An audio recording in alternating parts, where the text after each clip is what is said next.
Assalamualaikum warahmatullahi wabarakatuh.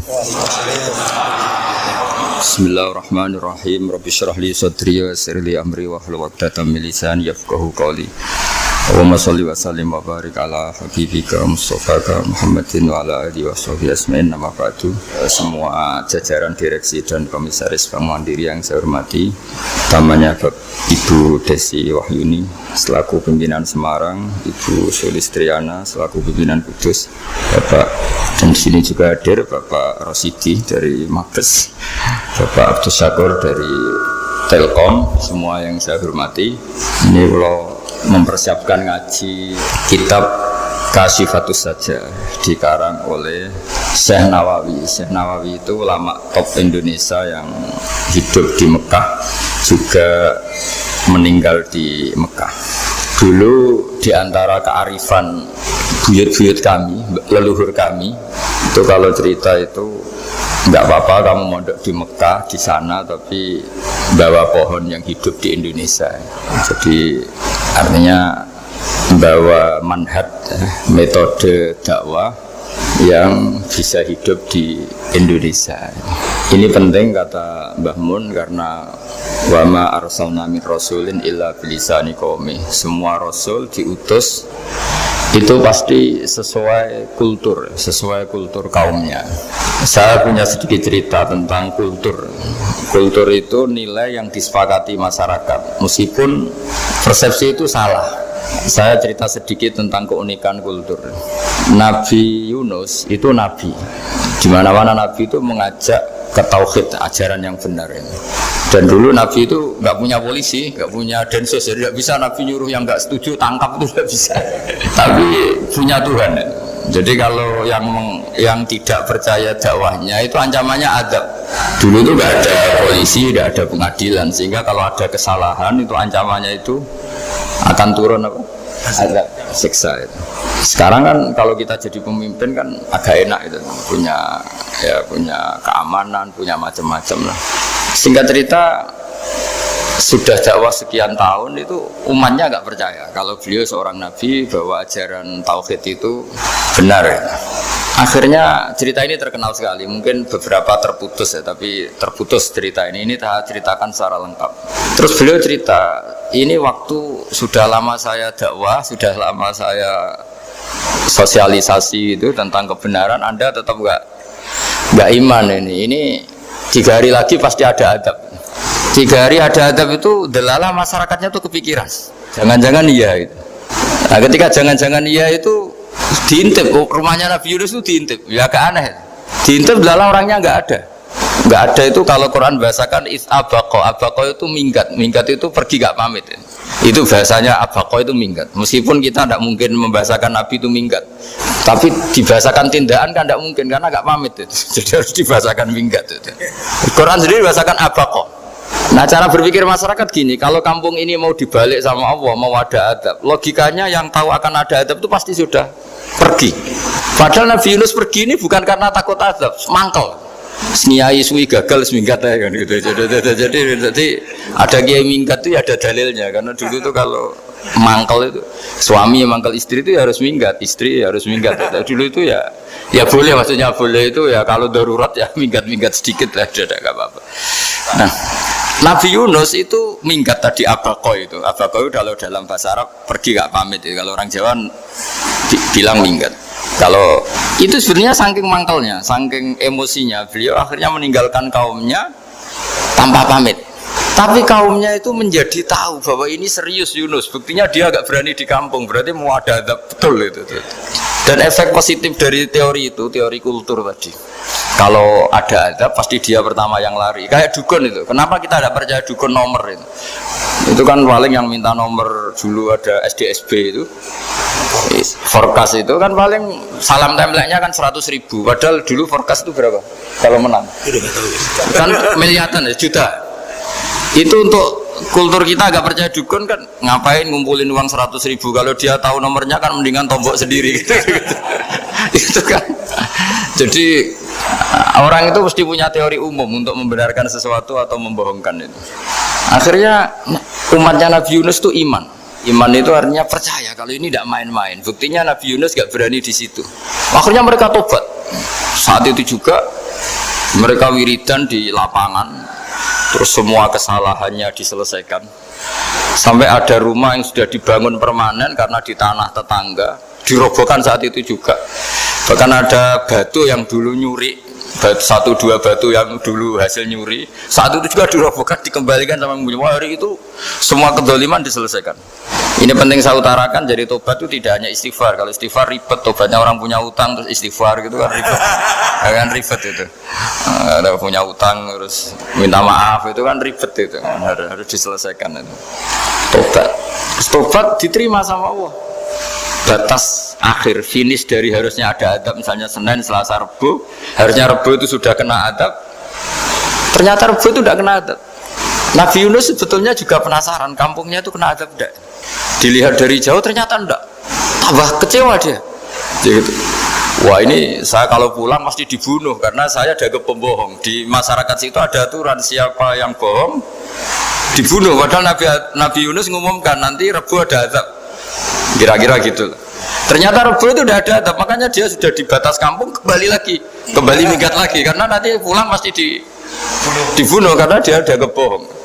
Ya akhirnya masyhur itu, terus dia ikut nelayan sekenanya, yang penting lari dari kampung, ikut nelayan sekenanya. Zaman itu, ini saya ulang lagi zaman itu. Nanti ini efeknya nanti ke tauhid. Zaman itu para nelayan tuh kayak sepakat. Kalau ada kapal atau perahu kok mau tenggelam, itu pasti ada yang minggat. Hanya minggat itu pergi tidak terhormat itu. Terus fasahama fakana minal mudkhadin. Nah, dulu itu orang sudah punya peradaban. Ini cerita kultur, sudah punya peradaban. Punya peradaban. Ya sekarang gini, kalau nyemplungkan salah satu kan tidak adil diundi. Ternyata yang keluar dia Nabi Yunus. Terus mereka tahu ini orang nggak pantas dikorbankan karena Nabi di mana-mana itu ganteng. Memang Allah itu punya sunat unik. Nabi itu harus paling ganteng di kampungnya. Nasabnya juga harus paling baik. Kabar-kabarnya juga istrinya harus paling cantik. Itu memang aturannya gitu. Nggak tahu saya. Dulu saya juga janggal. Kenapa Nabi aturannya harus gitu? Tangan-tangan di pemimpin elek izin itu. Maksudnya misalnya pemimpin dia pasak keriting itu kan piye gitu rasanya itu. Jadi Nabi itu pasti itu paling ganteng di kampungnya, terus dari nasab ya terbaik. Terus rata-rata istrinya itu ya selain solihah itu ya paling cantik. Karena ya dibully kan, sewar tidak jadi Nabi, bujone elek kan ya ribet kalau misalnya ada yang bully gitu kan juga ribet. Singkat cerita terus dia akhirnya ditenggelamkan, dibuang karena beliau seorang nabi. Faltaqamahul khut, beliau ditelan ya. Iltiqam itu tidak digigit, ditelan ya. Karena ditelan beliau tidak ngalami dikunyah, ditelan. Iltiqam itu ditelan karena beliau seorang nabi. Di dalam batnil khut itu di perut itu dia wiridan, dan barokahnya wiridan itu perut ikan ini menjadi masjid. Dia nyaman di situ, nyaman karena terus ngalami karomah lah. Andikan wali itu ngalamin karomah. Nah, kesimpulan dari cerita ini itu apa? Masyarakat itu akan selalu dengan kulturnya sendiri. Para nabi juga punya kultur sendiri. Dan Allah yang ngelola itu semua. Saya ulang lagi, Allah yang ngelola itu semua. Makanya terus dua kultur ini kalau Allah menghendaki itu gampang sekali. Akhirnya yang terjadi apa? Nabi Yunus jadi kasih sanksi Allah karena pergi tidak pamit. Masyarakatnya justru enggak karena tobat. Dan tobatnya masyarakatnya ini karena kekeliruan Nabi Yunus. Keliru dengan makna bukan dosa. Andai kan Nabi Yunus saat itu kok di rumah ingin menyaksikan adab, itu masyarakat mesti gak percaya kan ada adab. Mau ada adab kok dia di rumah gitu. Jadi unik, Allah cara ngelola masyarakat itu unik. Nah, dari keunikan cara Allah ini kemudian lahirlah ilmu yang bernama ilmu tauhid, ilmu tawakal, ilmu pasrah nang pangeran itu. Karena kemarin pas Pak Yusuf sama Bu Sulis sowan saya itu tak beri cerita agama itu milik Allah. Sehingga teori yang dikatakan manusia itu ya teori saja, tetap semua itu di tangan Allah. Ya saya saat itu cerita. Misalnya saya ditanya, ini besi, materi besi dengan kaca itu kuat mana? Mesti kita menjawab kuat besi.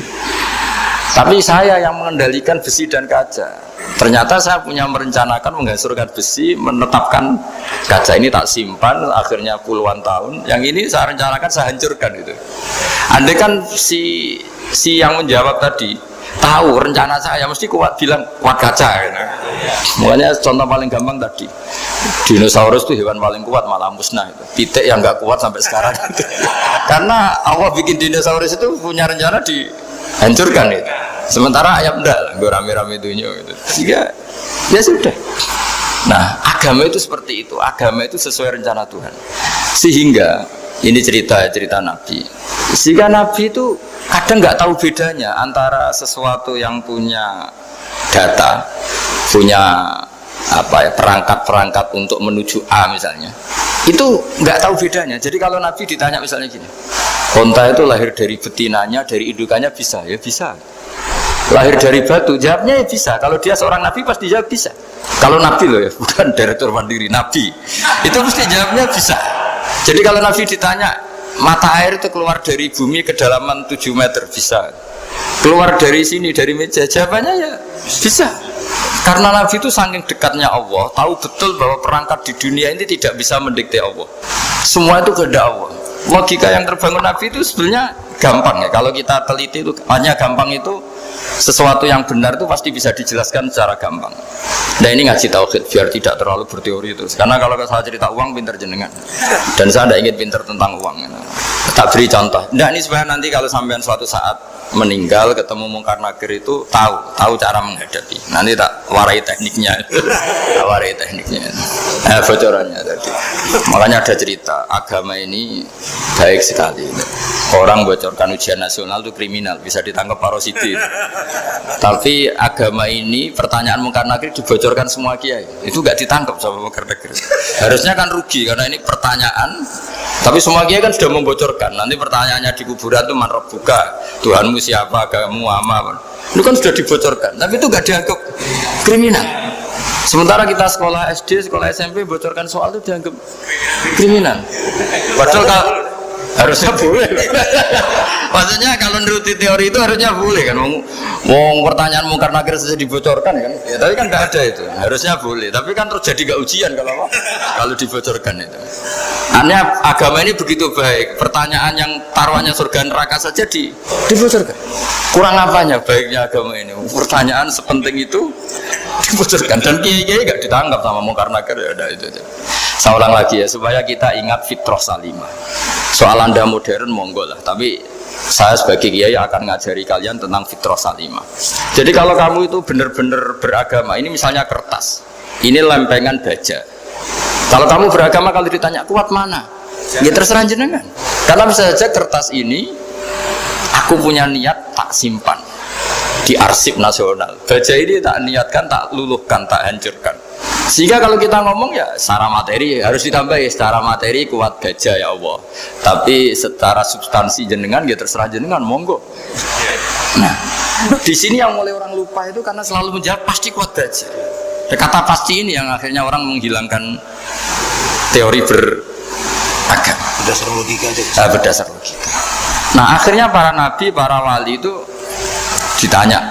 Saya punya kitab karangannya Abdul Hamid, orang alim. Kitab itu dulu saya ngaji lama sekali, sampai sekarang saya pelajarin. Manusia itu dijebak hukum adat, padahal adat itu ya tidak terlibat. Misalnya kalau ada telur jadi ayam normal gitu. Ya tadi indukan unta melahirkan unta normal itu, indukan sapi melahirkan sapi normal. Tapi kalau para nabi itu bilang ya nggak normal. Nggak normal artinya tetap ada kekuatan Tuhan. Indukan unta tahu apa tentang unta? Dia punya kekuatan apa? Bisa melahirkan unta, bisa menciptakan unta di perutnya, bisa ada jantungnya, ada paru-parunya, ada ususnya. Dia bisa apa? Di situ ada tangan Tuhan. Gitu. Karena para nabi cara berpikir gitu melihat tembok ya sama. Tembok sama indukan unta itu sama-sama mungkin mengeluarkan unta. Sehingga ketika Nabi Soleh ditanya, bukti apa kekuasaan Tuhanmu? Apa bisa mengeluarkan unta dari batu besar ini? Jawabannya Nabi Soleh ya bisa, sebenarnya bisa. Dan mukjizatnya Nabi Soleh masyhur itu keluarlah unta dari batu. Karena secara teori ya tadi Coba unta indukan itu apa seorang profesor, apa seorang ilmuwan sehingga bisa menciptakan anaknya itu? Apa dia terlibat dalam menciptakan jantungnya, paru-parunya, ususnya? Kan enggak juga. Telur bisa apa coba? Gobloknya bukan main telur itu kan. Tapi bisa mengeluarkan ayam, dia bisa apa? Nah, para nabi, para wali itu tahu semuanya itu kekuasaannya Allah. Nah, kalau karena kekuasaan Allah bedanya apa dengan tembok? Makanya Nabi Muhammad ketika di padang pasir semua sahabat bingung, nggak ada air, ya Nabi santai aja. Ini gimana Nabi nggak ada air, nanti orang mati kehausan. Nabi ya santai aja. Kamu ingin air katanya? Iya. Nabi nunjuk apa itu ya sudah, terus ada air. Ada yang keluar dari jemarinya, ada, karena Nabi itu nggak tahu bedanya antara ini mungkin dan tidak mungkin, tuh nggak tahunya itu ya semuanya itu Allah. Kalau kamu kan nggak, wah daerah gini nggak mungkin ada air. Ini kan padang pasir. Air itu biasanya di daerah hutan gini malah berteori macam-macam. Seakan-akan tidak ada Tuhan. Jadi kalau orang nggak bakat wali pasti berpikirnya gitu.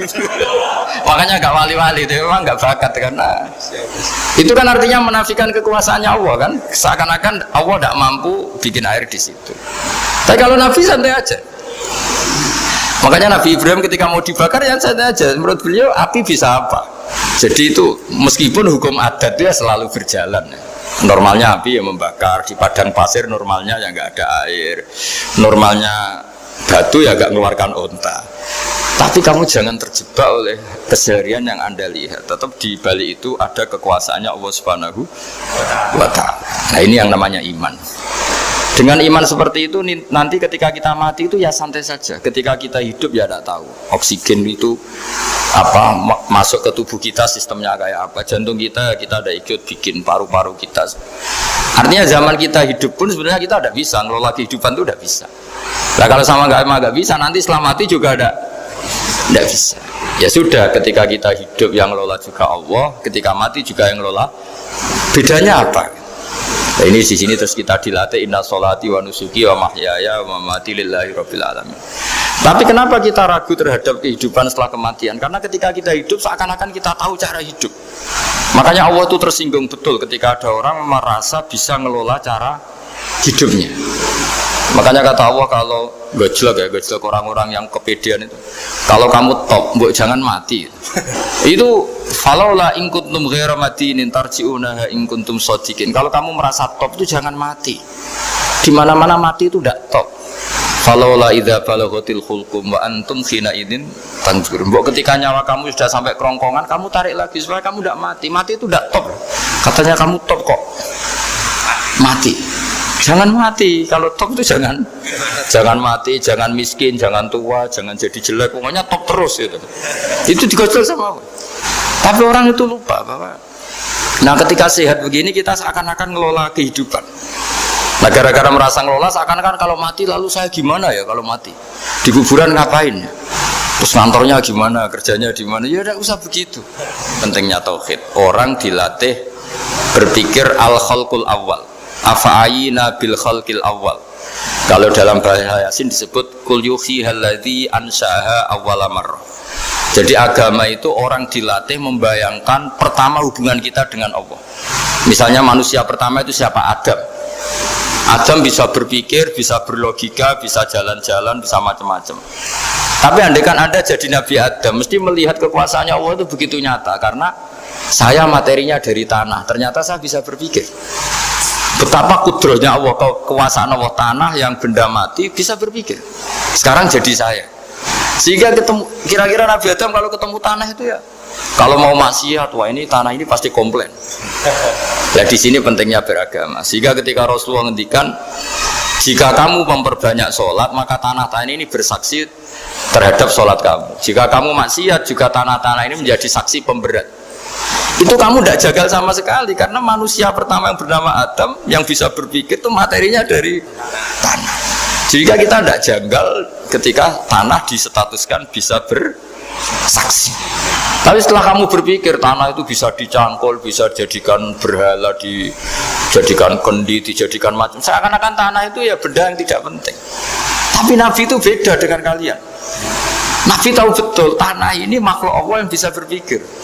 Sehingga Nabi ya ketika kalau kamu sholat sunat, atau beribadah sebaiknya jangan di tempat yang sama biar yang menyaksikan kamu sholat itu banyak. Kita mungkin kan masa bumi bisa bersaksi, tapi andai kan Anda Nabi Adam itu tidak akan janggal seperti itu karena dia tahu materinya dari tanah dan ternyata jadi mata yang bisa melihat, jadi telinga yang bisa mendengar. Makanya Allah selalu mengingatkan, ingatlah al-khalqil awal, afayina bil khalqil awal. Karena khalqil awal ini yang menjadikan fitrah beragama yang baik. Sehingga ketika orang Yahudi bilang nggak mungkin Nabi Isa itu nggak anak zina, wong ibu kok tanpa bapak, anak kok hanya ada ibu tanpa bapak. Allah cara menjawab, inna masalah Isa indawohi kamathali Adam. Jika kamu protes ada Isa karena tanpa bapak, ya protes dengan Nabi Adam tanpa ibu tanpa bapak. Nah, ini diingatkan al-khalqil awal. Makanya Yasin bilang kul yuhyihalladzi ansaha awwalamar. Awwalamar itu kamu harus berpikir ketika hubungan kamu sendiri dengan Allah zaman sebelum ada semua. Jadi misalnya alam raya ini, bumi sebesar ini, masa suatu saat terus hilang, hancur, nggak berbekas. Ingat saja, bumi ini mulai dulu ya nggak ada. Diadakan oleh kekuatan besar yang super ada, yaitu Allah Subhanahu Wa Taala. Nah di sini kenapa faham-faham ateis itu hilang di dunia. Meskipun ada itu karena saking mungkin kurang peradaban. Makanya guru-guru kita mulai zaman Nabi Adam sampai sekarang itu cara berpikir sederhana. Bumi ini kadung ada. Di mana-mana sesuatu yang ada pasti disebabkan yang lebih ada. Kan nggak mungkin bumi yang ada kemudian penciptanya itu udah ada. Itu kan ngajak goblok bareng gitu kira-kira gitu. Mosok sesuatu yang ada disebabkan oleh sesuatu yang tiada. Maka guru-guru kita ngajari pertama sifat Allah itu wujud. Karena ini wujud super atau kausa prima, terus kiai bilang wajibil wujud. Wajibil wujud terjemahan bawahnya ya wujud super. Karena wujudnya Allah itu yang mempengaruhi ya semua alam raya ini, dia harus di depan. Masa yang menciptakan di belakang. Makanya terus disifati qadim. Qadim itu harus lebih dulu atau awal. Nah, makanya ketika Fir'aun ngaku Tuhan itu cara membatalkan Nabi Musa itu sederhana. Kalau kamu Tuhan berarti bapak kamu nggak ada Tuhan karena Tuhannya terlambat datang. Itu langsung oh iya ya, kalau ya kan berarti babanya dia tanpa Tuhan, kan Tuhannya baru kemarin, aktenya baru diurus, aktenya baru diurus itu Tuhannya. Makanya Fir'aun itu akhirnya Nabi Musa punya pengaruh besar di kalangan punggawa Fir'aun. Karena ketika debat terbuka itu punggawannya dengar. Akhirnya mereka iman sama Nabi Musa. Ini disebut wa qala rajulun mu'minun min ali fir'auna yaktumu imana. Banyak yang diam-diam ini iman karena logika Fir'aun jadi Tuhan itu gak masuk akal. Yang benar adalah Tuhannya Nabi Musa. Nah orang-orang ini itu ya dibilang gak loyal ya pokoknya dia iman. Dan dia juga ikut rapat. Besok Musa tangkap. Karena mereka sudah iman sama Musa, terus sebelum eksekusi itu datang, ini datang ke Musa. Tadi malam saya ikut rapat, keputusannya Anda ditangkap mau dibunuh, tidak lari saja juga. Jadi kan nggak bisa disebut pengkhianatan, karena ini orang baik. Jadi malamnya ikut rapat, besok Musa tangkap bunuh. Iya, Nabi Musa paginya sebelum itu, Musa saya nanti malam ikut rapat dan keputusannya Anda ditangkap dibunuh, kamu lari aja sekarang. Nah kenapa iman? Karena logika yang dibangun Nabi Musa. Makanya ciri utama kebenaran itu bal naqdhifu bil haqqi 'alal batil fayadmaghuhu fa idza huwa zahid. Kebenaran sejati itu boleh diuji di mana saja. Dan Anda tidak usah khawatir kebenaran sejati itu kalah. Pasti menang. Kalau kebenaran itu kebenaran sejati pasti menang. Nah, di sini terus ada ulama-ulama kayak banyak lah, termasuk di Indonesia kayak Pak Quraisy kayak yang nyaman saja anak-anaknya di luar negeri karena merasa kebenaran sejati itu tidak akan kalah. Sehingga ketika ada negara yang begitu maju, saya pernah ditanya sama orang yang kuliah di Inggris, di Swiss, Gus, saya ini kan orang Indonesia tapi pengagum negara Swiss, Swedia, negara di sana itu makmur, terus tertib. Bagaimana saya tetap mencintai Islam yang secara lahir itu kadang-kadang beberapa negara Islam itu kacau. Ada seorang mahasiswa tanya gitu, dia tanya cara ingat Allah, ya membela Islam kira-kira gitu. Terus saya berita, tak kasih tahu dia, ketika Anda muji negara-negara itu makmur, sejahtera, itu sebetulnya tetap utang jasa terbesar itu sama Tuhan. Pejabat bisa apa ketika Allah misalnya nggak bikin air? Negara bisa apa misalnya ketika Allah itu nggak bikin oksigen? Tetap semua ketertiban itu karena kehendak Allah. Berarti utang jasa kamu di negara manapun tetap sama Allah, bukan pada yang lain. bahwa ada hukum sosial manusia, oke lah, kedua, ketiga dia harus terima. Hanya dia sadar. Nah masalahnya kita ketika di negara yang makmur gitu, pikiran kita presidennya hebat, menterinya hebat, tata sosialnya hebat. Oke, nggak apa-apa, muji manusia itu nggak apa-apa. Tapi tetap itu semua di bawah muji Allah Subhanahu wa Ta'ala. Ada air begini ciptaan Allah, ada oksigen sehat ciptaannya Allah. Sehingga muji pertama itu kepada apa artinya kehebatan manusia ketika ada gempa besar, ada likuifaksi, ada macam-macam. Nah maksud saya ngaji di sini ingat Allah itu dengan cara seperti itu.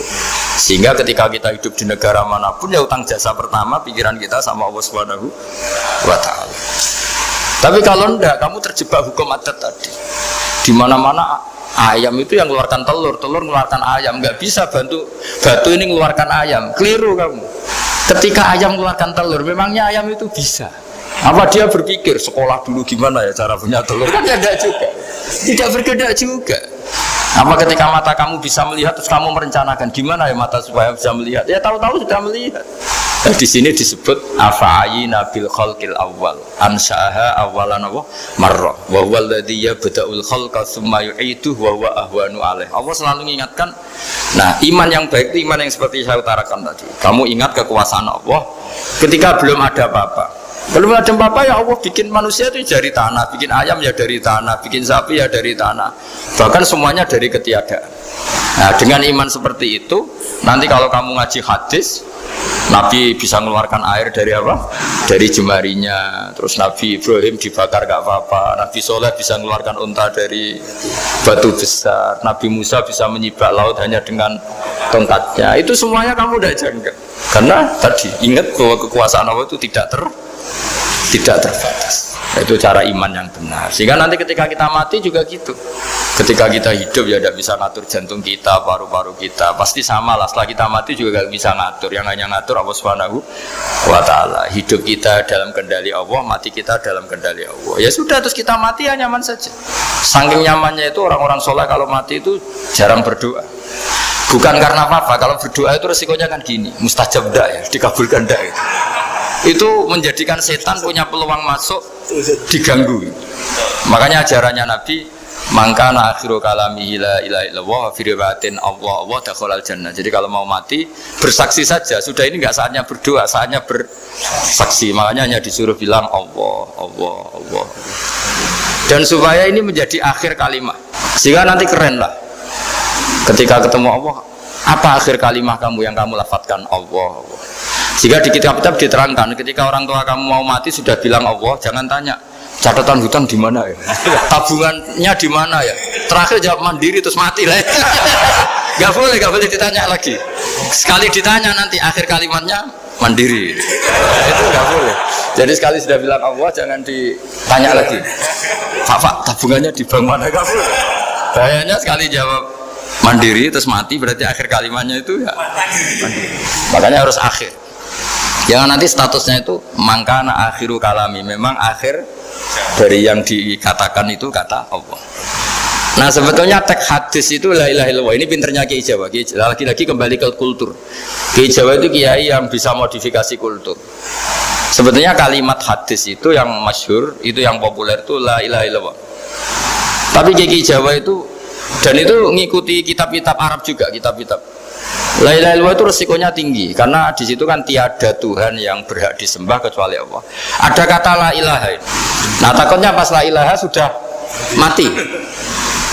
Nah karena itu ada resiko la ilaha gak khatam, berarti tiada Tuhan. Nah, sehingga karena ini dianggap riskan, ya terus Kiai Jawa ngajari sudah lah, gak usah kepanjangan ya sudah Allah, Allah. Jadi itu sudah agak-agak rekayasa lah, agak-agak istihad itu. Maksudnya itu sebenarnya teks panduannya itu la ilaha illallah. Tek panduannya. Tapi kiai-kiai itu tentu yang paling tahu tentang kehendak Nabi karena nekuni ilmu itu lama sekali. Kita ngikuti cara-cara ditentukan para kiai. Karena tadi la ilaha illallah itu kan ada kalimat yang tadi ya, tiada Tuhan kan. Nah, kata tiada Tuhan ini yang dianggap riskan kalau nggak khatam. Daripada potensi itu terus kiai-kiai ya agak-agak improvisasi lah itu memang ya sudahlah Allah, Allah, Allah. Nah supaya itu menjadi akhir kalimat ya seolah lagi menjadi apa? Akhir kalimat. Setelah itu kata kitab-kitab jangan tanya hal lain. Ya, sekali ditanya nanti dia akan melafatkan hal lain itu. Ya tadi misalnya tabungannya di mana gitu kan. Misalnya sini. Nah, yang ribet kalau wong kuno itu neng laci, neng sorogan. Berarti kalimat terakhirnya ya laci sorogan itu. Nah, sehingga terus itu pinternya guru-guru kita. Jadi saya ulang lagi ini yang terakhir saya pesen, latihlah iman seperti imannya para ulama, para aulia, syukur-syukur yang dekati imannya para nabi. Itu cara berpikir itu al-khalqul awal. Afa'ayina bil khalqil awal. Qul yuhyihal ladzi ansaha. Nah, yang terakhir saya pernah ditanya, ya agak gojekan, agak guyon, tapi saya ditanya. Saya itu nggak bisa melihat, Gus. Aneh orang Afrika itu. Kan misalnya ada Miss Afrika itu. Di sana itu orang paling cantik. Malah kadang itu ada kriminal gitu. Karena orang Afrika merkosa Miss Afrika. Itu kata orang Indonesia, Gus, dikakno aku ora doyan gitu. Nah, ini kan secara syariat, mungkin lelaki itu punya rasa dengan perempuan itu ya kalau berpakaian serono atau gimana secara teori. Tapi sebetulnya oke itu benar. Tapi sebetulnya ada ansaha awala. Orang Indonesia itu didesain gak suka orang Afrika. Orang Afrika ya didesain gak suka orang Indonesia. Sehingga orang-orang Afrika kalau melihat orang Indonesia yang paling cantik mungkin ya iskal. Wong cempeh kayak gampang gitu kok cantik. Mungkin perasaannya cowok-cowok Afrika ya gitu. Itu cantiknya di mana? Orang Indonesia kebalik kan? Kalau cowok-cowok Indonesia ngelihat Miss Afrika, cantiknya itu nanti gitu. Kok sampai ada pemerkosaan tuh apa itu?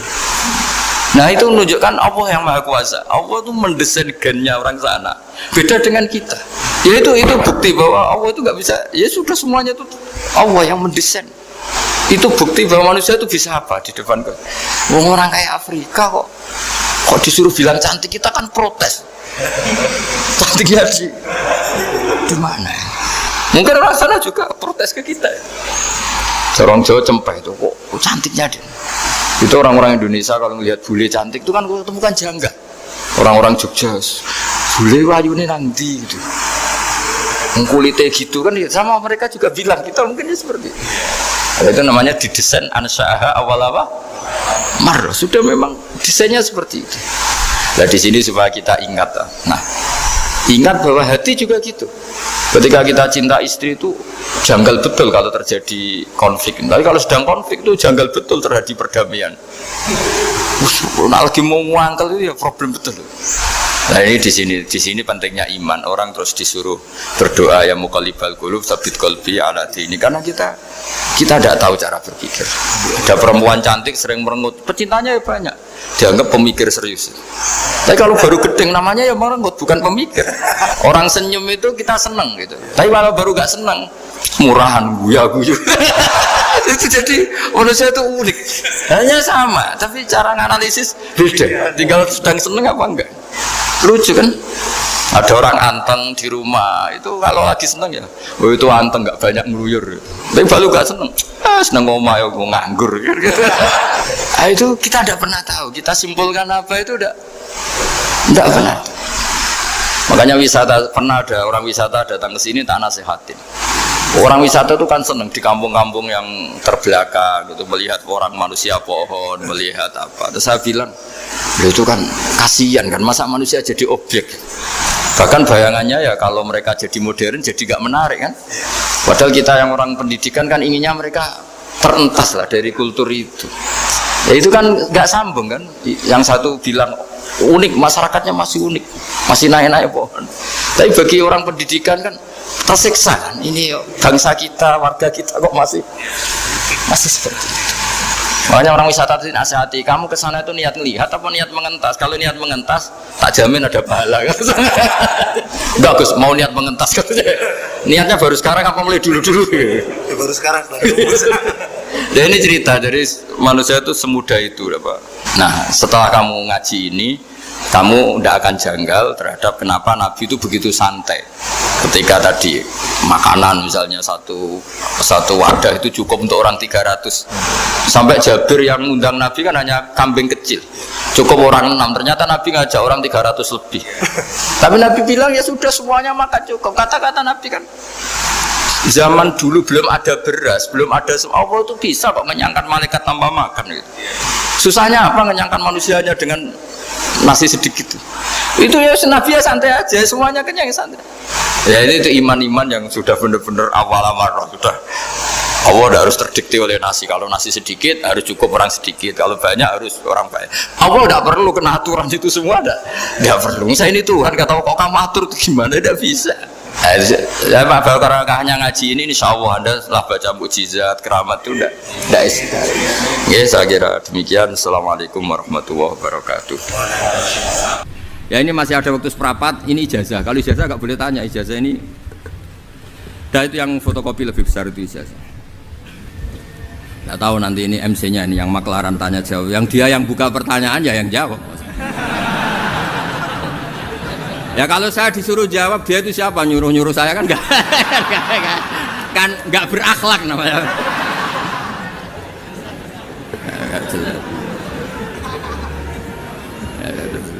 Nah ini urusan akhlak ini harus di.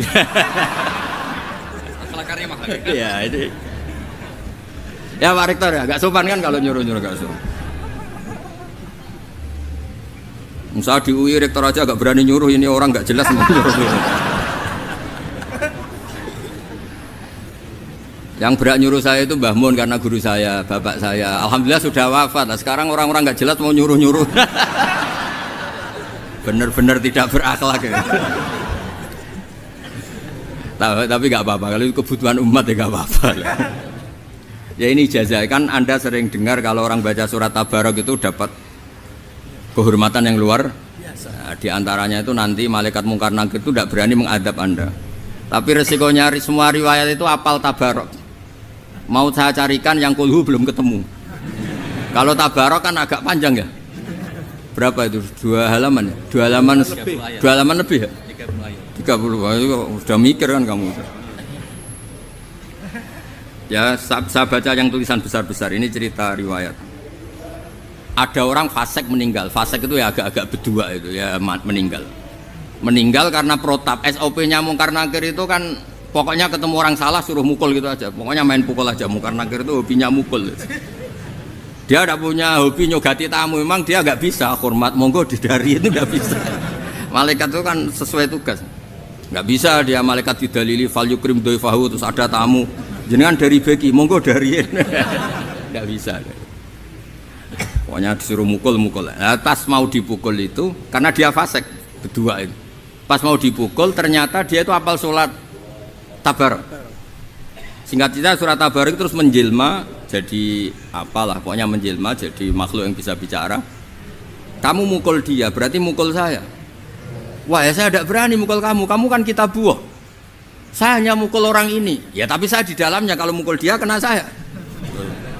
Tapi saya tidak berani sama kamu karena kamu kita punya gampang tuh kalau nggak berani ya tidak usah pukul katanya. Terus kata si malaikat ini masih balilo saja. Tapi kamu orang fasik harus saya pukul. Kata Qurannya, tapi saya di dalamnya kena saya itu debat terus itu. Terus debat terus akhirnya ya sudah lapor ke Allah. Lapor ke Allah terus kata surat Tabarok, ya Allah. Jika saya tidak ada gunanya dan tidak bisa mensyafaati orang yang hafal saya, mendingan saya tidak usah sebagai kitab buka, tidak usah kalah muka, nggak keren blas, karena tidak bisa nyafaati itu. Terus kata Allah sudah syafaat sudah nggak usah dipukul nggak usah. Intinya yang hafal surat Tabarok itu nanti aman dari pukulan siapa? Mungkar nakir. Itu ada sanadnya ini di tafsir Ibnu Katsir. Ya di tafsir apa? Ibnu Katsir. Ya nanti cari sendiri, ini tak bantu yang tulisan besar-besar apa. Jadi waktunya tinggal 1/4. Ya nanti habis ini tanya jawab suruh jawab yang ini Pak Nurdin ya. Enggak jelas. Kok bisanya bikin acara tanya jawab yang nyuruh itu siapa? Wah. Sangat tidak berakhlak.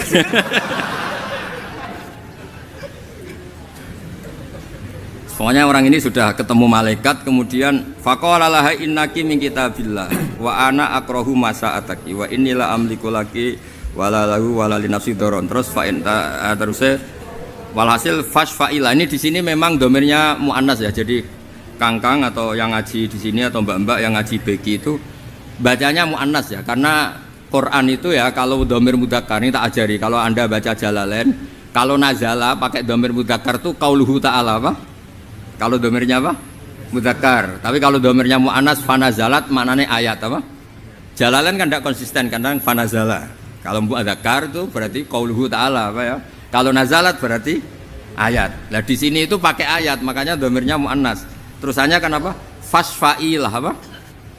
Fasfa'ilah itu yang tulisan besar nomor 2 apa? Fasfa'ilah fatan toliku kan semuanya pakai muannas. Sudah ketemu?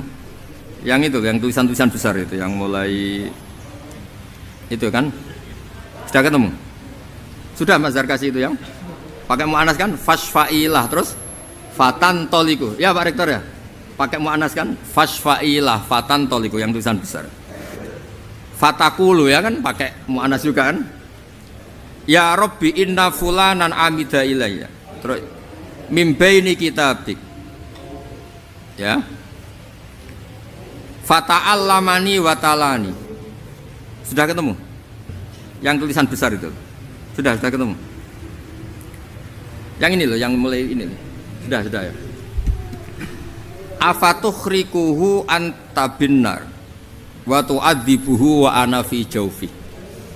Jadi surat Tabarok itu ternyata itu suka dispesialkan. Apa suka? Ya Allah, Quran itu 30 juz loh. Dan orang ini milih saya. Masa sudah milih saya gak dihormati gitu, gak dihargai gitu. Ya inna fulanan itu Quran ini 30 juz dan suratnya berapa? 114 ya. 114 surat. Dan dia hanya ngapalkan saya, berarti saya ini spesial. Wong dia hanya spesialkan saya kok diabaikan mau dijotosi mungkar. Terus posisi saya ini keren saya di mana? Gak keren bas karena saya ini sudah dispesialkan, kemudian orang ini tidak engkau spesialkan. Nah, terus fa in kunta fa'ilan dzaka bi famhuni min kitabik. Kalau saya tidak nyafaati orang ini, mendingan saya tidak menjadi kitabuka, tidak menjadi kalamuka, gak keren karena tidak bisa apa nyafaati. Famhu itu maka engkau hapuslah saya dari status sebagai kitabuk. Terus singkat cerita faqul ala arokahut ala aroki ghadibti fatakul wa haqqal li an akhdib fayaqul idzabi faqat wahabtulak wa syafa'tu kifi. Jadi intinya terus kemudian dikasih hak napa? Syafaat. Jadi orang yang hafal Quran itu fataqulu marhaban bihadzal fam sing farubbama talani marhaban bihadzal sadri farubbama wa'ani. Ya ini yang repot itu ada marhaban biqalbi yang wa'ani. Maka terima kasih lisanmu. Ini kata surat Tabarok, matur nuwun anak-anak beki lisan kamu baca saya. Lah ini yang terusannya agak repot. Wa marhaban bihadzal sadri farubbama wa'ani. Dan terima kasih hati kamu, otak kamu yang hafal saya. Ini masalahnya ijazahnya harus hafal ini. Karena ada wa'ani apa? Nah kalau udah hafal kan tidak bisa baca ya. Di sana tidak ada mushaf, kamu nggak bisa nyari-nyari. Ya jadi ini sekaligus ijazah, makanya terus tradisi kiai-kiai kuno di antara yang dijazahkan disuruh hafal surat apa? Di antaranya surat apa?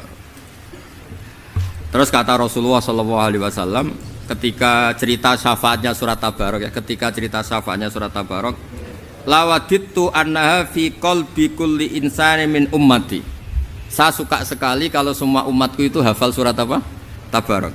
Itu yang apa alinea terakhir ya, garis ini yang ini di sini posisinya di sini. Sudah ketemu ya? Ya, yang lawadittu itu. Sudah ketemu Pak Rektor ya? Ya. Lawadittu annaha fi qalbi kulli insanin min ummati. Saya suka sekali kalau semua umatku itu hafal surat apa? Tabarok. Nah, terus yang terakhir baris ketiga dari yang terakhir kata Rasulullah, Iqra tabarok alladzi biyadihil mulk wa alimha ahlak wa jami'a waladik wa sibyana baitik wa jironik fa innaha al munjiyah wal mujadilah tujadil au tukhasim yaumal qiyamah inda rabbiha liqariha. Ya, hafalkan, ajarkan surat Tabarok karena itu yang akan menjadi lawyer Anda di depan malaikat mungkar. Nah, mau supaya malaikat dibuantah terus enak orang iso nyafaati protes ya. Gampangane sampean surat Tabarok ngomong ini lah, malaikat ojo ngamuk sing ngapal aku, kon ngapal lo malah repot.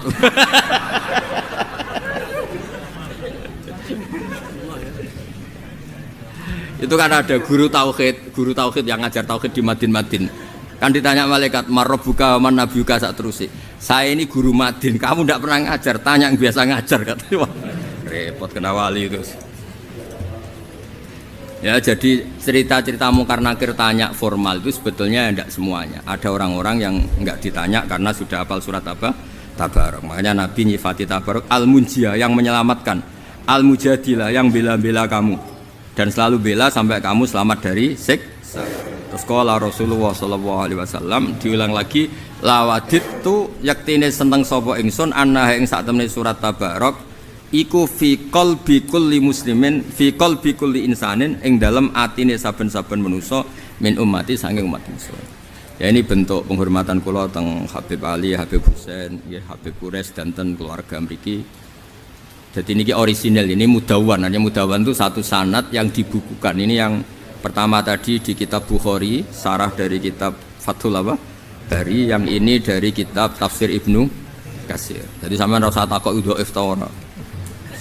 Wah aneh-aneh. Ora melok sinau takok.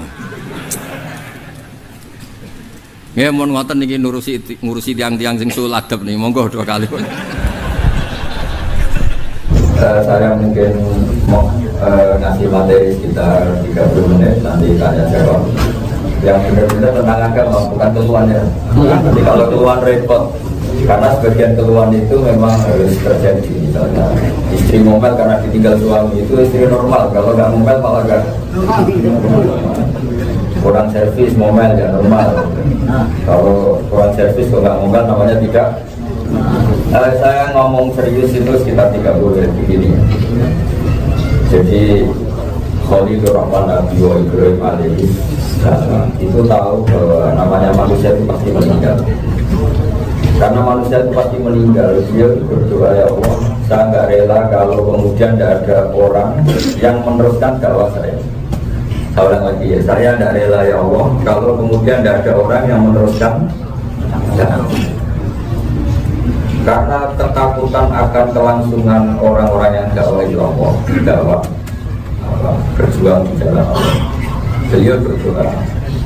Kita tahu doa itu Allah Rabbana wa ba'ath fihim Rasulullah minhum yaslu alaihim ayatika wa yu'allimuhum kita wa hikmata wa jadi innaka antal azizul hakim. Ya Allah, semoga penduduk Mekah ini dan seluruh dunia selalu ada Rasul yang membacakan ayat-ayat Engkau dan Rasul yang menjadikan mereka berakhlak yang baik. Wajah itu Rasul yang mendidik masyarakatnya berakhlak apa? Baik. Ini penting saya utarakan sehingga saya mohonnya bahwa jenengan yang harus dipikirkan itu anak. Generasinya jenengan saja sudah selesai. Jadi jenengan kalau punya anak sudah atau akan niati ini penerus umatnya Rasulullah SAW. Caranya gimana? Dikawal dengan satu tradisi. Misalnya kenalnya anak sampean kepada sampean itu bahwa bapak saya orang yang sholat, bapak saya orang yang qanaah, bapak saya orang yang cinta kiai. Sehingga anak-anak kita tahunya kita ya berstatus itu ahli sholat, ahli suka kiai, ahli ibadah. Tapi kalau memorinya anak-anak kita tahunya bapaknya main gaple, ibunya lihat sinetron terus, lama-lama anaknya bilang, oh ibu kamu siapa? Oh pengamat televisi, nanti gak pernah ada gaji. Bapak kamu apa? Ahli jember. Itu repot. Sehingga ini penting saya utarakan. Sebetulnya yang dikatakan Islam itu apa? Islam itu mengikuti para nabi. Dan di antara syariat nabi paling pokok adalah agama ini harus berlangsung ila yaumil qiyamah. Sehingga para rasul, para ulama, para apa ini khawatirkan tuh kalau nggak punya turunan. Nabi Zakaria itu sudah tua sekali, istrinya mandul. Beliau punya hak doa mustajab, doa yang pasti dikabulkan. Beliau berdoa apa? Robbi habli min ladunka waliya yarithuni wa yarithu min ali yaqub. Ya Allah, saya harus tetap punya anak kandung. Yang anak kandung itu pewaris saya dan pewaris keluarga ya. Karena didik orang lain itu susah. Susah itu bisa dua, karena orang lain nggak terikat emosional dengan kita. Juga bahwa memang sebenarnya yang paling bisa diharapkan anak kita. Saya ini termasuk orang yang hafal Quran. Dulu bapak saya didik saya gitu. Hak, itu hafal Quran. Nah orang kok repotnya panjang. Kenapa begitu? Sekali saya ada hafal Quran, anak saya agak hafal Quran itu lebih punya alat sama bapak ada hafal Quran. Makanya banyak orang Indonesia itu miskin. Alasannya bapak sudah miskin, kenapa maju? Tinggal terusin aja gitu. Iya, miskin keturunan. Miskin turunan. Jadi kalau dalam tradisi kiai, bapaknya alim bisa hafal Quran, bisa baca Fathul Qorib, anaknya mau enggak itu malu. Kalau ini masih terjaga, anaknya lagi juga malu. Kalau ini masih terjaga, anaknya lagi ya malu. Jika rata-rata di daerah saya, di beberapa kiai itu, kiai mulai buyut-buyutnya, mulai Sunan Kudus sampai buyut-buyutnya itu alim terus. Karena tradisi ini dijaga. Tapi sekali satu saja ada seorang Gus kedunya, anaknya tahunya ngitung uang, ngitung bon, ngitung berapa, itu pula anak kok. Terus gitu, anaknya tahunya kan, wah bapaknya begitu, pasti anaknya juga. Niru. Karena suka uang itu gak usah dididik, sudah hasil. Apalagi dididik. Ini penting kalimat yarithuni wa yarithu min ali. Begitu juga dengan di Korea. Oke, kita di Korea nyari uang, tapi masih ada pengajian, ada acara mendatangkan kiai. Nanti generasi setelah kamu, entah itu generasi anak, entah generasi pekerja, mau tidak begini itu malu.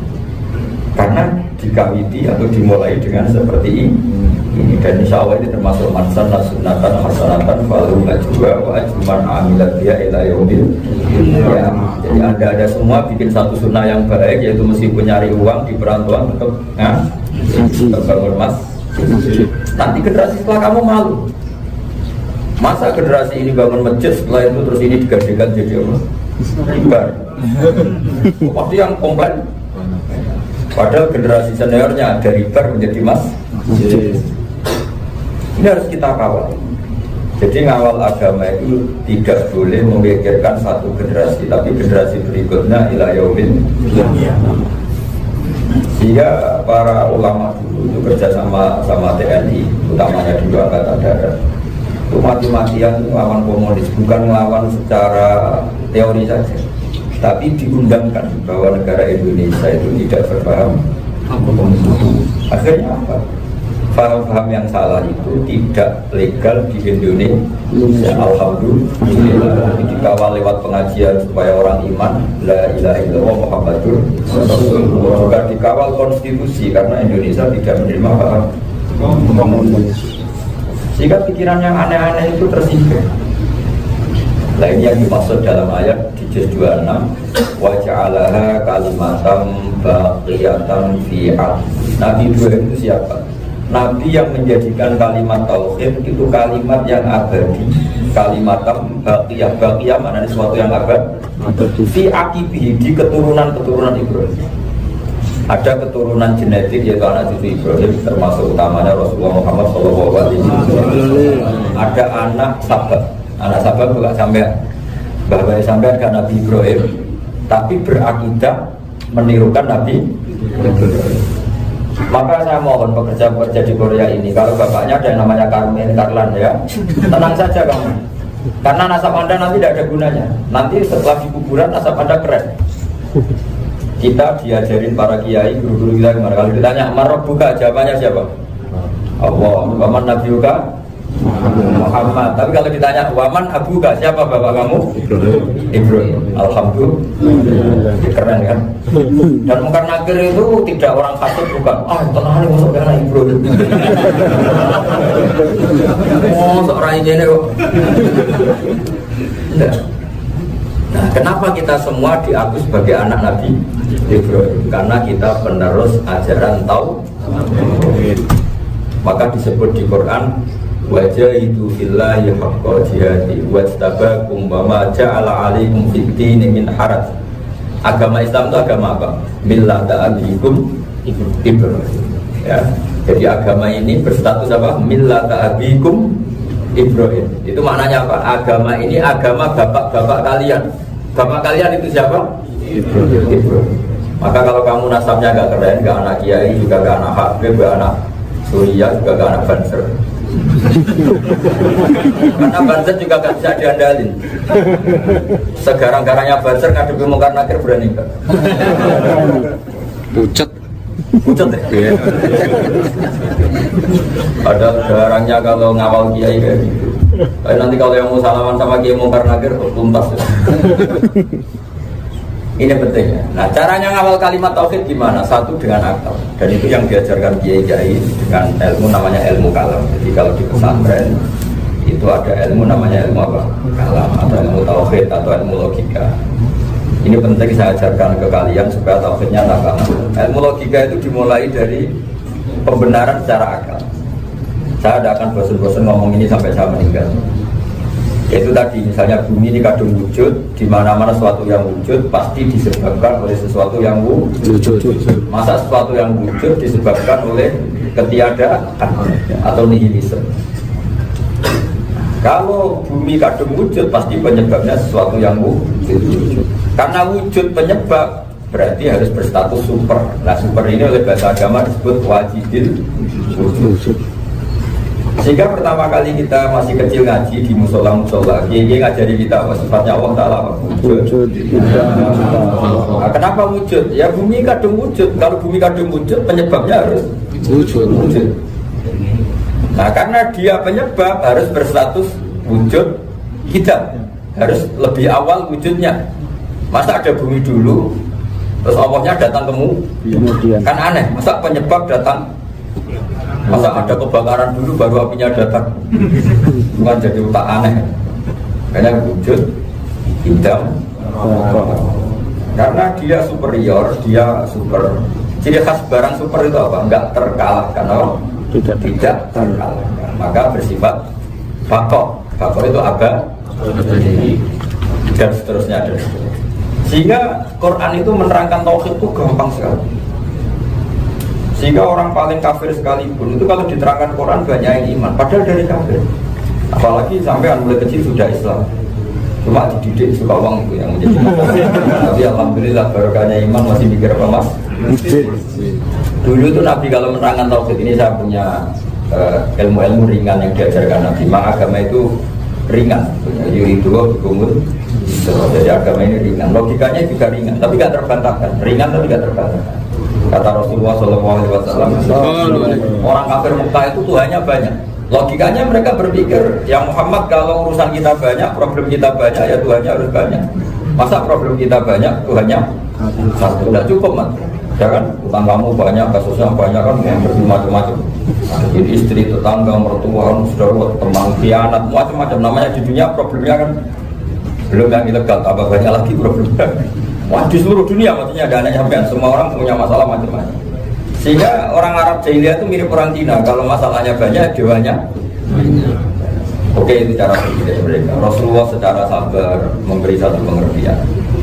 Jika kamu jadi guru, seorang lagi jika kamu jadi guru, suka nggak punya majikan banyak, yang perintahnya beda-beda. Yang kalau dituruti salah satu membuat yang lainnya benci atau marah.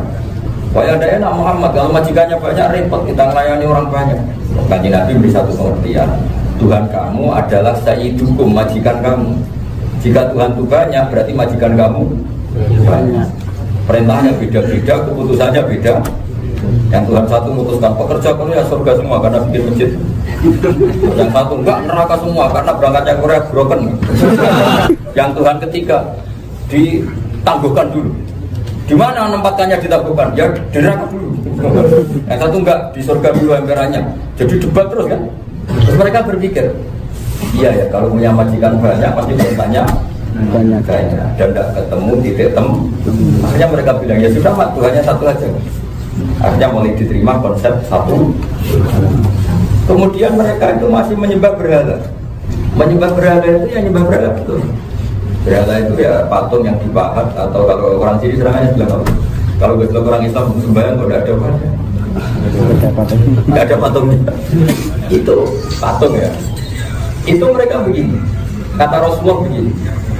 Daraballahu masalan. Allah membuat satu perumpamaan. Perumpamaan begini. Adam mamlukan.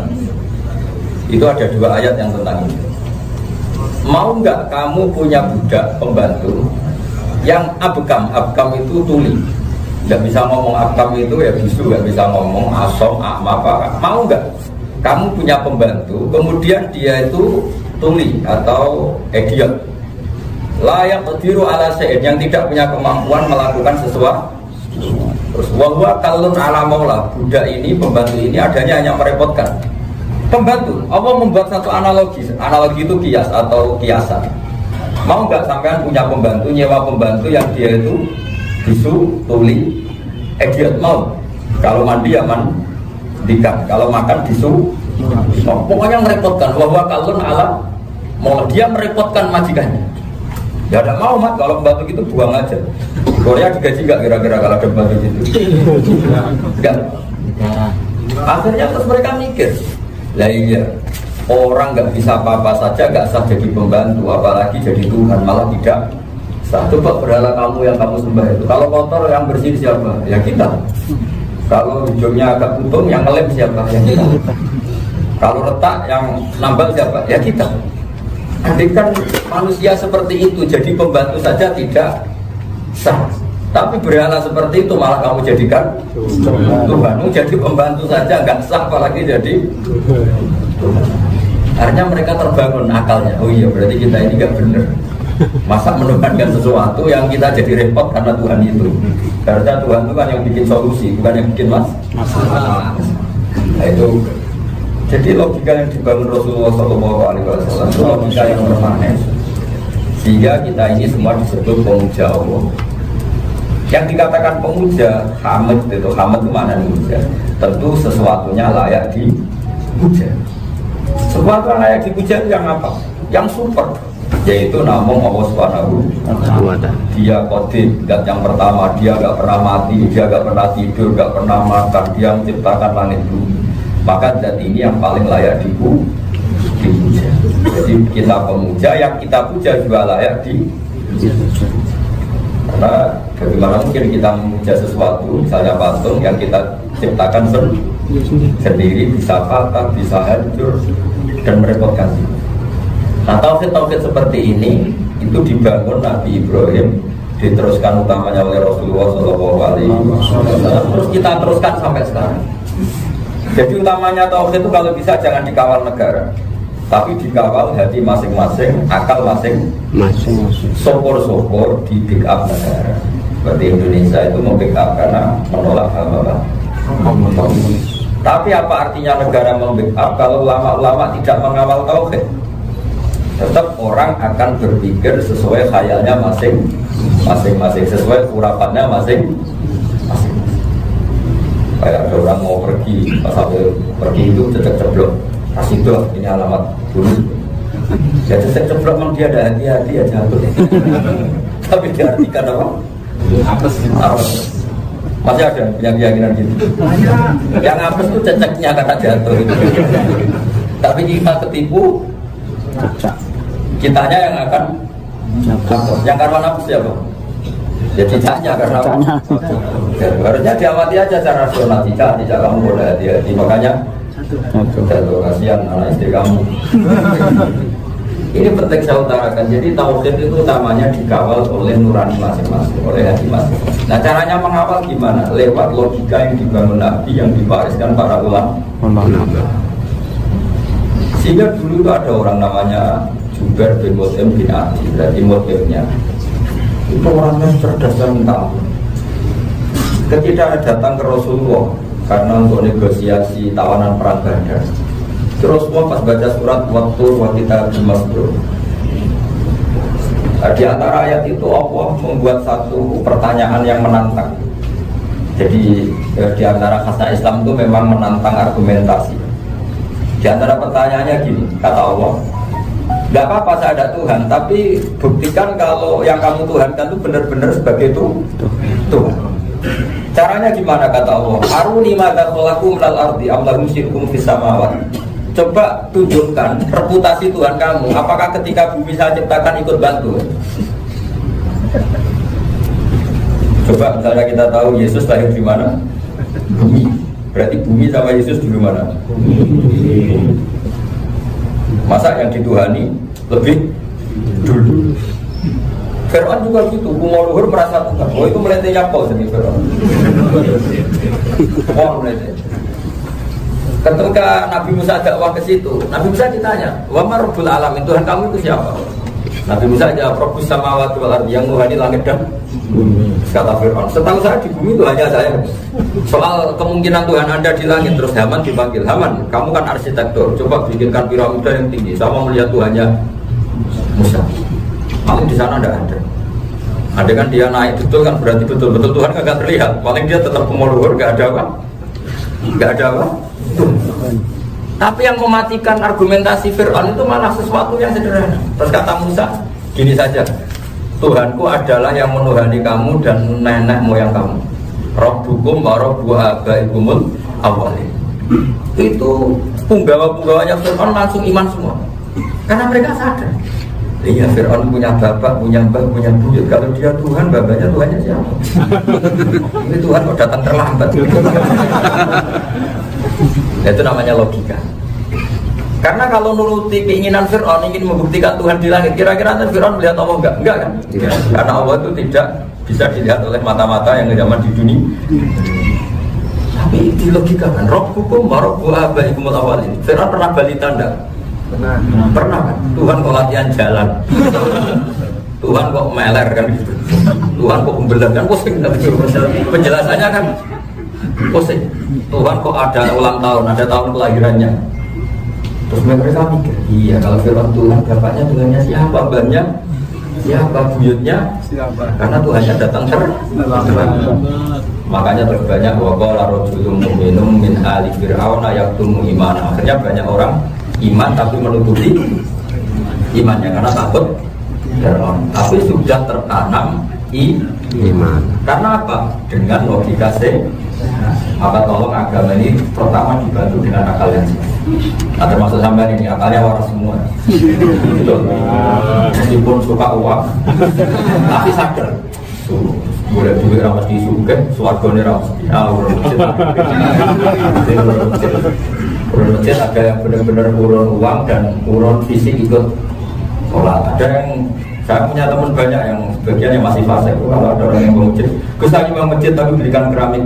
Kenapa pilihnya keramik? Saya belum sujud biar keramiknya dulu. Makanya orang Islam itu aneh semua. Karena disuruh jamaah agak mau, tapi ditarik urunan itu mau. Karena yang sholat biar uangnya dulu, kita nyusul kan. Ya nggak apa-apa lah, sementing ada yang sholat dulu. Ya proses semua itu. Proses. Gak mungkin orang langsung baik 100%. Makanya saya termasuk gak setuju sama jargon Islam kafah itu, karena semua itu proses. Kafah itu ya ada prosesnya, karena Islam itu latar sakuna tobakon an tobak setapak demi. Masa latihan Islam langsung disuruh apa? Kafah itu komplit. Komplit itu ya sholatnya bener, pakaiannya bener, khusyuknya bener, perilakunya bener. Ada enggak yang seperti itu kalau gak Nabi? Jadi semua itu apa? Saya teruskan. Jadi agama ini usahakan dibantu atau ditopang oleh akal. Karena agama ini di kaum yakinun, di kaum yatamat. Syukur-syukur ditopang negara kayak Indonesia. Ada apa? Tak MDR yang melarang paham apa?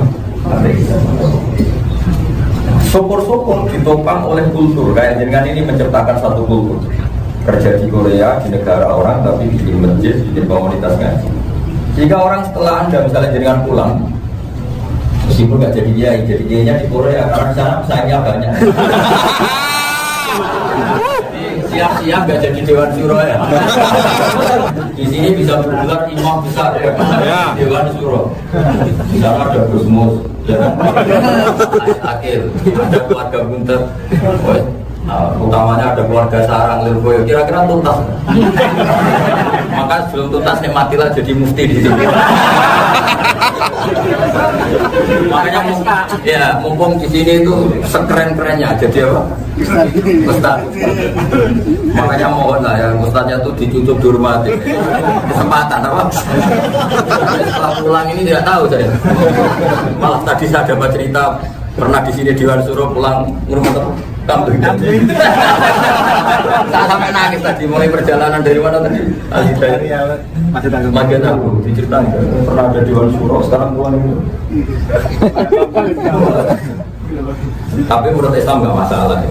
Dewan Syuro ya simbol kesolehan, angon kambing juga simbol kesolehan. Dulu para nabi juga angon kambing, nggak apa-apa. Semua nabi pernah angon apa? Di Dewan Syuro semua nabi yang ngajar, tapi semua nabi juga pernah angon. Cuma ini agak kebalikan. Normalnya kan angon kambing dulu, lama-lama jadi kiai, ini nggak jadi kiai dulu. Nah itu mengenaskan. Tapi percayalah itu hanya hukum manusia dan dunia. Kalau dia ikhlas tetap berstatus Dewan Syuro fil jannah. Amin. Meskipun dohirnya hanya angon. Anggap saja itu wali mastur, wali yang tidak kelihatan. Gak apa-apa, itu sudah dinikmati. Tapi yang jelas Anda harus syukur ya. Di balik kita suka uang, suka macam-macam, tapi tetap lebih suka kepada Allah Subhanahu. Itu ciri utama orang mukmin. Walladzina amanu asyaddu hubban lillah. Asal orang itu iman, pasti cintanya sama Allah luar biasa. Saya itu punya banyak kawan mahasiswa. Saya itu tidak kuliah, tapi hidup saya di Jogja. Sampai sekarang saya masih kerja di Universitas Islam Indonesia. Itu di Jerman, di Australia, itu kuliah. Zaman kuliah nyuruh saya sebagian ya pacaran, tapi sengawur-ngawurnya orang Islam itu setelah kuliah di Jerman dia bikin komunitas, tahu-tahu bikin masjid. Di Australia juga gitu, di mana-mana gitu, di Polandia ya gitu. Ternyata nggak hanya yang kuliah, yang kerja itu jenengan itu. Siapa nggak tahu Korea negara apa? Di sini kan ya negara seperti ini, tapi tetap saya kerja, bikin masjid, jadi kiai alhamdulillah.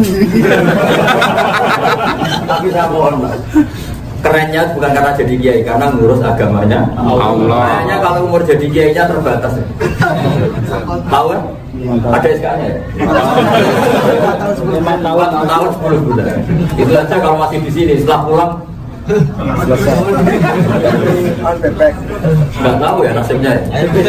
Kalau di daerah yang basisnya pondok ya tak kobel semua. Kalau pulangnya ke Papua masih jadi. Kalau pulangnya di Jawa ya salam. Ketemu Pak Said ada nyium. Itu di Buntet itu ada cerita ini pondoknya kamu sini. Itu saya punya teman. Ini betul, ini tradisi ya agak kacau tradisi ini. Itu muridnya Ki Izzuddin. Ki Izzuddin itu Ki paling top di Buntet. Paling top. Nah itu ada santri dari Jakarta. Ngukur topnya Kiai itu pokoknya yang dicucuk itu top. Seperti saya ini kan sampai cucuk, cara anak itu berarti top. Ya, kalau menurut Allah enggak top tuh takwa itu top. Bisa saja sampai sama saya top sampai karena takwa. Cuma saya tidak yakin. Tapi bisa saja itu ya bisa tidak. Jika cerita semua Kiai Buntet itu cucuk sama Kiai Jawa. Bangganya bukan main santrinya, karena dia ya santri Jakarta kan cara berpikir. Suatu saat Kiai Izzuddin itu ngundang Mbah Maimun Zubair. Mbah Maimun itu dia guru saya, guru kita semua. Ngundang Kiai Haji Maimun. Kiai Maimun itu gurunya Kiai Izzuddin, karena Kiai Izzuddin dulu ngaji di sana. Pas pengajian dulu, pengajian perempuan. Anak itu lihat dari tingkat. Melihat Kiai nyucuk Mbah Maimun, kecewanya bukan main. Itu melihat Kiainya nyium, aduh Kiai saya keok.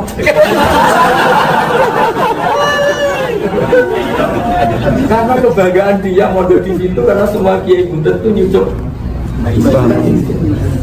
Dia agak siap pada pemandangan. Sok deh. Wah kacau ukur gitu. Betul, anaknya sampai akhirnya pindah mondok sarang. Dia nggak mau punya kiai yang masih kiai, nggak mau. Itu jangan ditiru. Jadi mengukur top dak itu. Padahal kalau adat kita kan enggak. Meskipun misalnya saya alim, kalau ketemu Pak De saya atau bule saya atau keluarga yang lebih sepuh, adat kita nyucuk enggak? Nyucuk kan? Kamu kok mufti, misalnya kangkangnya di sini kan mufti-mufti. Kadang punya balik di Sragen yang belum sholat. Kira-kira nyucuk enggak mufti-mufti Korea? Nyucuk. Karena tradisi kita selalu ke pernah sepuh. Nyucuk meskipun belum. Oh itu kalau kena logika santri tadi, keok itu.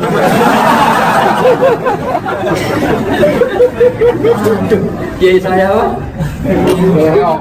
Kalau bilangnya enggak kalah tapi kayak kalah telak. Padahal adat, nah itu kan orang Jakarta. Kalau orang Jawa kan biasa, meskipun alim kalau ketemu pernah pade, wale, bahkan cium tangan meskipun kadang ya belum sholat bahkan. Ya tapi ini intermezzo tadi jelas saya mohon sekali agama ini satu kawal dengan akal. Yaitu tadi kalau langit bumi ada berarti penciptanya ada, dan karena pencipta harus bersifat lebih dulu. Lebih dulu itu dalam bahasa kita disebut apa? Wujud atau dalam bahasa Quran wal awwalu wal akhiru itu saja. Itu penting sekali. Lazat yang pertama itu kita imani dan bernama Allah Subhanahu wa Ta'ala. Tapi bagaimana orang kenal Allah kalau anak-anak kita tidak pernah melihat kultur menghafalkan kalimat la ilaha illallah. Coba anak kita ini pasti suci karena belum dosa kayak bapak-bapaknya. Ya kan anak itu lahir suci. Kemudian pas dia berpikir hidup di Korea atau di Uni Soviet, nggak pernah dengar kalimat tauhid. Sesuci-sucinya anak ini kira-kira jadi apa? Karena nggak pernah melihat pemandangan ajaran tauhid.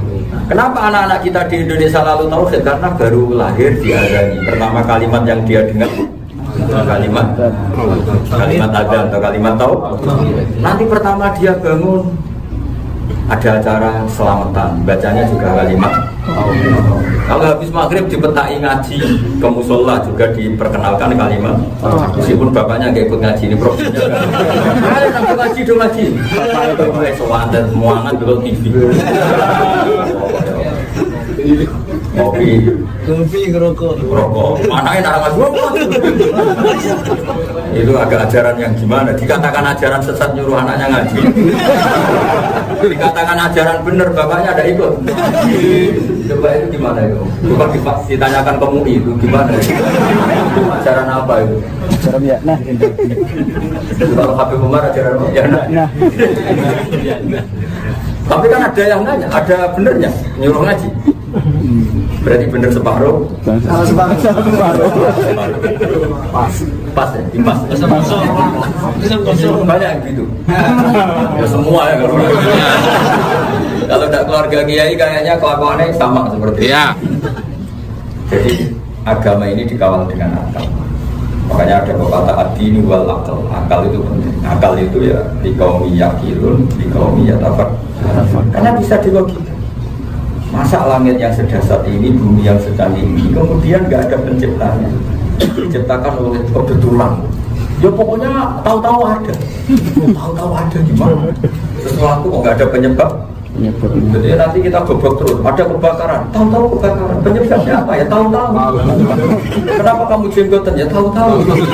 Kenapa kamu di Korea ya? Tahu-tahu. Semuanya. Kenapa kamu miskin ya? Tahu-tahu. Kan bisa padahal bisa dilacak kan. Oh, kenapa kamu miskin? Oh ini rasional Gus. Kenapa? Bapak tidak miskin. Begitu mati ninggal utang bagaimana? Kan jelas alasannya jelas. Rata-rata orang miskin itu alasannya jelas, meyakinkan. Kenapa kamu miskin? Kan bapak saya sudah miskin. Kenapa miskin banget? Kan ninggal utang. Keren kan alasannya kan? Keren kan? Oh keren sekali. Baik, sebetulnya kan gitu, gak boleh. Kenapa kamu miskin? Ya tahu-tahu miskin, tidak bisa, tetap tidak dilacak, asal usulnya tetap bisa dilacak. Kenapa istri kamu lari? Enggak tahu lari. Pasti ditertolakkan sama ada pilihan lain, itu pasti itu ada semua. Cuma itu sensitif ya, nggak usah dibicarakan tapi paham semua. Nggak usah tersinggung, nanti aja biasa. Jadi agama ini dikawal dengan makanya Allah ketika inna fi khalqis samawati wal ardi wa ikhtilafil laili wan nahar yakfil ayatin terus menjadi ayat. Maka umatnya Nabi itu tidak perlu mukjizat kayak zaman Nabi Musa. Sama sekali tidak perlu karena umatnya Nabi itu cerdas-cerdas. Ini yang menghentikan itu kitab-kitab besar kayak pengarang Syarah Bukhari, Syarah Muslim. Umatnya Nabi Musa itu ya cerdas tapi masih cerdas kita. Mereka itu percaya mukjizat kalau dahsyat, yaitu tongkatnya Nabi Musa disebelahkan, dipukulkan, kemudian laut merah membelah.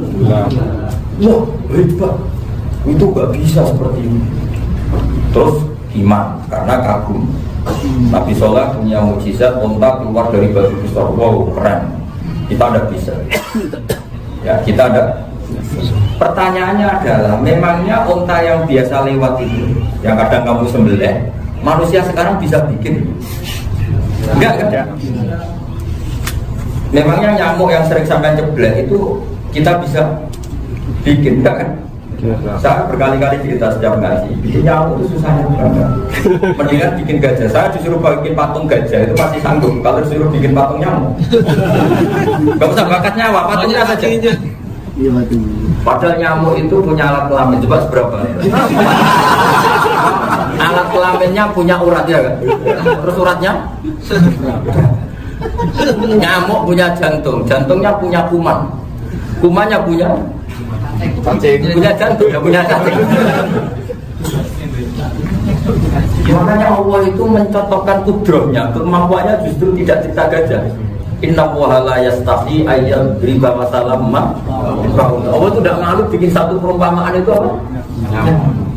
Lo coba bikin nyamuk coba, sama bayangkan saja, bikin patungnya saja, atau gambar nyamuk, gambar saja gambar, pakai pena apa coba supaya sekecil nyamuk, apalagi nyamuk balita.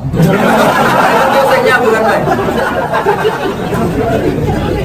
Nah artinya menyaksikan kekuasaan Allah itu tidak perlu laut terbelah, karena laut terbelah ujung-ujungnya kesimpulannya kita tidak mampu. Sama menciptakan langit juga kita tidak mampu, menciptakan nyamuk juga kita tidak mampu, menciptakan unta juga kita tidak mampu. Maka untuk umatnya Nabi mukjizat itu ada ila yaumil qiyamah. Karena dikatakan mukjizat itu ada pertunjukan yang manusia tidak mampu, karena mukjiz itu dari masdar ijaz, satu bukti yang melemahkan manusia. Nah, ya, makanya umatnya Nabi tidak perlu dikawal ada mukjizat yang dasar, karena hakikat sekeliling kita ini sudah mukjizat. Paham ya? Makanya kalau perlu ada mukjizat dasar, karena kalau kita mengikuti mukjizat Al-Quran, semua di sekeliling kita ini la ayatin liqaumi yaqilun, la ayatin liqaumi yatafakkarun. Ya, saya kira demikian. Assalamualaikum warahmatullahi wabarakatuh. Oke teman-teman semua, sedulur semua, inilah reaction ngaji kita bersama dengan Kiai Haji Bahauddin Nur Salim atau Gus Baha. Dan mohon maaf nih teman-teman jika suara ini agak kurang karena ini sedang hujan, jadi agak kurang jernih. Tapi nggak masalah karena mungkin insya Allah masih bisa didengar nih teman-teman. Dan ini adalah reaction ngaji kita bersama dengan Kiai Haji Bahauddin Nur Salim atau Gus Baha yang kita beri judul Gus Baha terbaru, kisah Nabi Yunus, ijazah surat Al-Mulk, dan hebatnya perjuangan TKI di Korea. Assalamualaikum warahmatullahi wabarakatuh. Selamat datang di channel kami ini, channel Ilhas Warji. Video kali ini menyajikan reaction ngaji kita bersama dengan Kiai Haji Bahauddin Nur Salim atau Gus Baha dalam pertemuan istimewa bersama PCINU Korea Selatan. Kajian ini sangat mendalam, membahas rahasia di balik wali mastur atau wali yang tersembunyi, kehebatan umat akhir zaman, hingga ijazah surat Al-Mulk sebagai pelindung di alam kubur. Kita mulai satu persatu kesaktian wali mastur Korea, ataupun wali mastur itu wali yang tersembunyi Korea. Gus Baha bongkar kehebatan umat akhir zaman dan logika Nabi Yunus. Gus Baha memberikan apresiasi luar biasa bagi para TKI yang ada di Korea. Di tengah negara yang mayoritas ateis, mereka tetap teguh membangun masjid dan menjaga sujud. Beliau mengungkapkan adanya potensi wali mastur atau wali yang tersembunyi di antara para pekerja yang mungkin di Korea menjadi mufti, namun di tanah air menjadi penggembala kambing. Inilah warisan mental para nabi. Kemudian ada ijazah surat Al-Mulk. Gus Baha bongkar rahasia bodyguard siksa kubur dan teori kultur Nabi Yunus.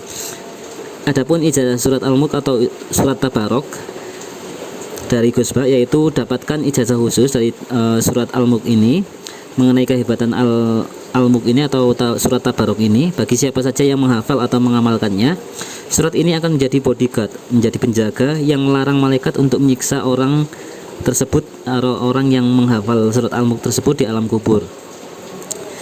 Kemudian belajar dari kisah Nabi Yunus yang ditelan ikan paus, Gus Baha menekankan pentingnya menyesuaikan dakwah dengan kultur setempat, dengan budaya masyarakat setempat. Belajarlah di mana saja, tapi bawalah pohon yang bisa tumbuh di Indonesia.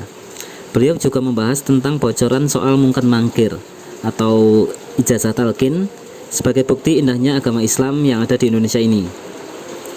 Beliau juga menyajikan kehebatan kita sebagai umat Nabi Muhammad SAW ini logikanya jelas lebih cerdas daripada Bani Israel.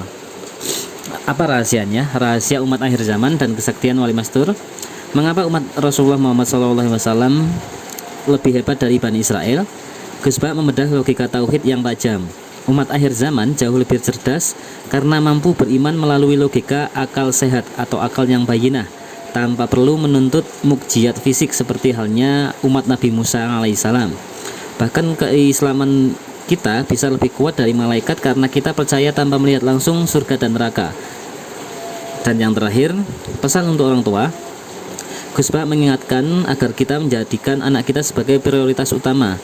Anak adalah pewaris sujud dan manifesto dari leluhurnya. Ciptakan memori terbaik agar tradisi ketauhidan tetap terjaga hingga anak cucu. Oke, itu saja teman-teman. Terima kasih sudah menonton video ini sampai selesai. Untuk memperkuat iman, memperluas logika tauhid, dan mendapatkan ketenangan dalam berislam. Semoga ini semua menjadi amal ibadah Gus Bah yang berkah dan berkahi untuk kita, dan semoga ini menjadi ilmu yang manfaat dunia akhirat untuk kita semua, dan semoga kita bisa istiqomah haji bersama dengan Gus Bah dan para ulama-ulama Nahdlatul Ulama lainnya. Itu saja teman-teman yang bisa kita sajikan. Terima kasih. Mohon maaf banyak kesalahan. Wassalamualaikum warahmatullahi wabarakatuh.